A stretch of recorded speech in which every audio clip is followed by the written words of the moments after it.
The Apple Silicon we're all very excited for this year allows Apple to make things smaller. It allows computers to be even more miniaturized and still have great performance and consume very little power. So, of course, you have people like Snazzy Labs finding ways of building Mac Minis even smaller. Apple might be taking it in a completely different direction, though, in building the entire computer into the keyboard. Let's begin.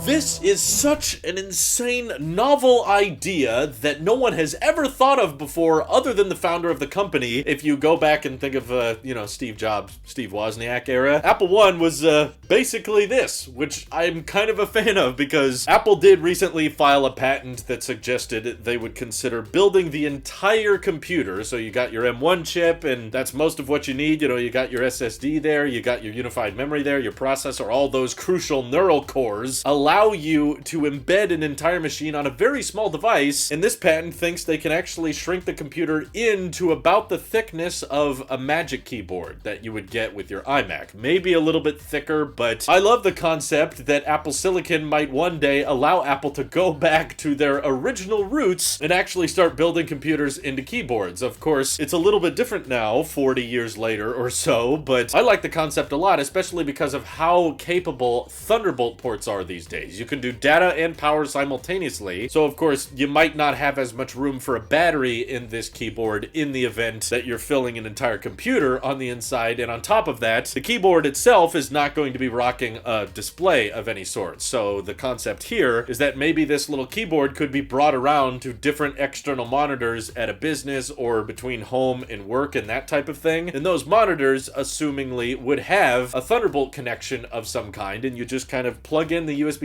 cable to your keyboard, and that outputs a video signal to the monitor. And I love this part of the idea too, because it means that you wouldn't have to design necessarily iMacs that embed the whole computer in the chin or something, right? We could eliminate the chin, remember that, Apple, and simultaneously make much thinner, much lighter, and cleaner looking monitors that maybe just have a webcam and some speakers and a gorgeous display with thin black bezels on the front, and then your whole computer is powered by the keyboard that you gotta use to interact with that desktop anyway. I've even seen those accessories that kind of accompany the Magic Trackpad and the keyboard together. If Apple was making this kind of accessory like the Mac keyboard or the Key Mac or the Mac Key or the Mac board or whatever they want to call it, the concept of just being able to take your entire machine with you and plug into whatever monitor you need and still making it fairly small, probably even lighter than a laptop, I'm actually a huge fan of, and especially because the Mac would be pulling all of its power from the monitor connection, that just one port would do everything for you. That means we can add back the touch bar, right? Because I'm actually a huge fan of having that touchscreen there, and I kind of wish my 16-inch MacBook Pro had it. I don't care if you disagree with me, you all have wrong opinions, but the power draw would not be an issue because it would be plugged in all the time. And the other reason I'm just a particularly big fan of this patent that was filed, and as you guys can tell, the gears kind of quickly got turning in my head, is because I hate Lightning, and I want Lightning to go away across everything, including the Magic Mice and the Magic Keyboards. So just the fact that Lightning would not be capable of sustaining, power and data at the rate that you would need for a Mac to run properly, just doing everything over a very, very solid Thunderbolt 4 signal, I think opens up all kinds of possibilities, and I think this is what the Mac Mini could ultimately become, right? Because that Mac market is all about providing your own hardware, right? And that's kind of the bummer whenever you buy a Mac Mini, is you're like, cool, I got the M1 chip, I got all this great performance, now I just need to plug it into this, $100 monitor that I found in the basement, and let me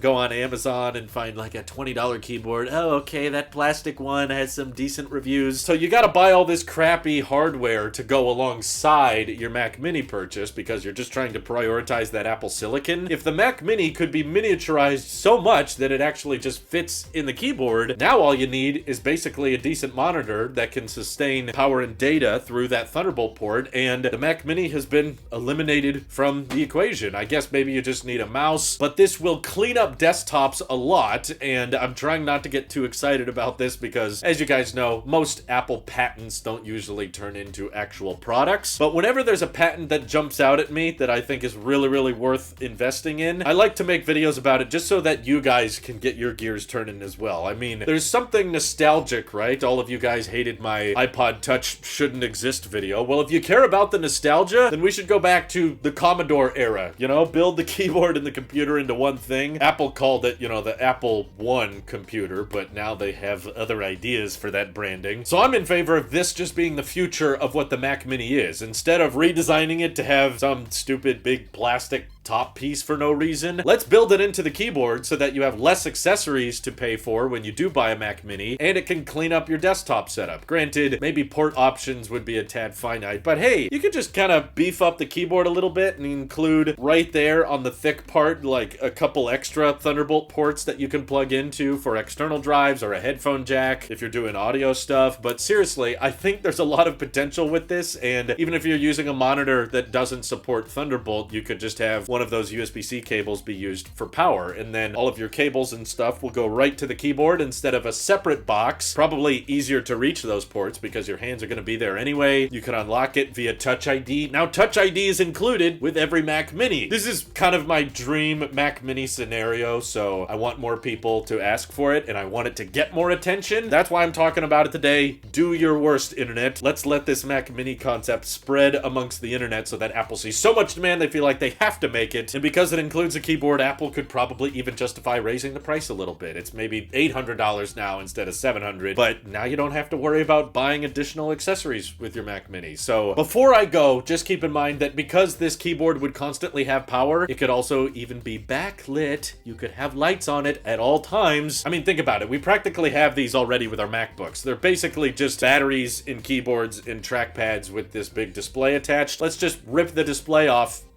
Mac Mini. There you have it. How bad of an idea is this? Feel free to let me know down in the comments below because I'm sold on it and I would love to see it happen. Because this is your Apple Sheep here, and I'll see you all in the next one.